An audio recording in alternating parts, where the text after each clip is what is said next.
Hello दोस्तों, आइए सुनते हैं एक नई कहानी।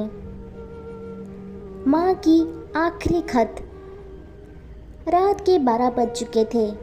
माँ कभी दरवाजे की तरफ देखती तो कभी एक नज़र घड़ी के तरफ। माँ की आंखों में और चेहरे पर चिंता साफ नज़र आ रही थी। थोड़ी ही देर में दरवाजे की घंटी बजी। माँ ने काफ़ी तेज़ी से दरवाज़ा खोला और सामने बेटे प्रकाश और बहू सीमा को देखकर पूछा, इतनी देर क्यों हो गई?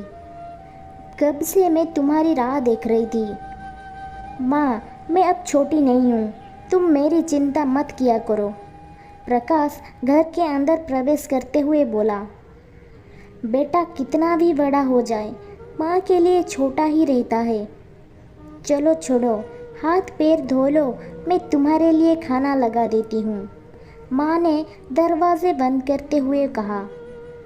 माँ जी, हम बाहर से खाना खाकर आए हैं, आप खा लीजिए, हम सोने जा रहे हैं। बहू सीमा ने कहा।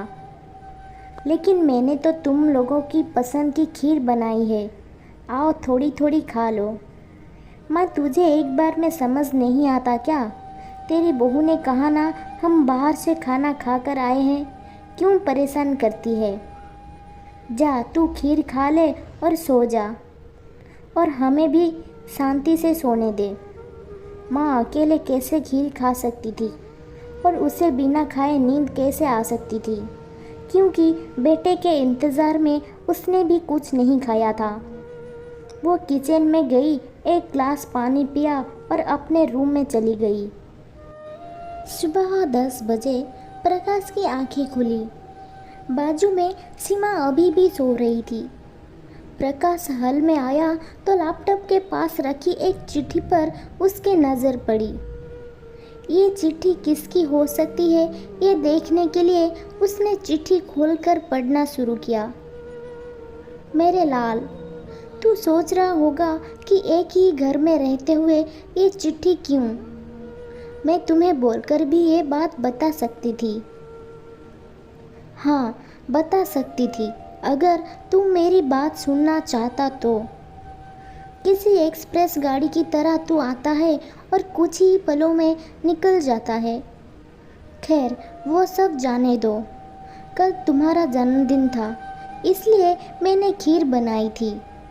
सोचा कम से कम आज के दिन साथ में बैठकर खाना खाएंगे। मगर मैं ये बात भूल गई थी कि मेरा बेटा बड़ा हो चुका है, तो अपने दोस्त के साथ पार्टी करके खाना खाकर आया। चलो, मुझे इस बात की खुशी ही हुई। मेरी दवाइयाँ ख़त्म हो गई है। मैंने कुछ दिनों पहले तुझे दवाई की एक चिट्ठी दी थी। अगर वक्त मिले तो वो दवाई मुझे ला कर देना, मुझे थोड़ी राहत हो जाएगी। प्रकाश को याद आया कि 4-5 दिन पहले माँ ने एक दवाई की चिट्ठी दी थी। उसने अपने ऑफिस के बैग में जाकर उस चिट्ठी को तलाशा और उसे खोलकर देखा। उसमें लिखा था, मुझे ऐसी दवाई लाकर दो जिससे मैं अपने बेटे को भूल सकूं। प्रकाश को रियलाइज़ हुआ कि मुझसे बहुत बड़ी गलती हुई है। उसकी आंखों नम हो गई। वो तुरंत अपने माँ के कमरे की तरफ दौड़ा।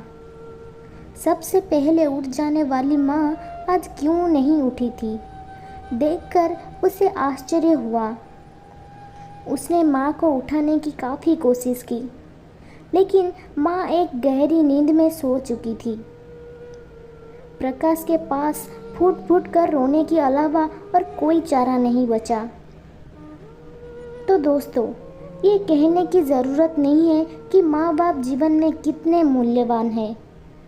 उनके रहते हुए ही उनकी सेवा करो, उनसे प्यार करो। वो चले जाएंगे तो कुछ नहीं कर पाओगे।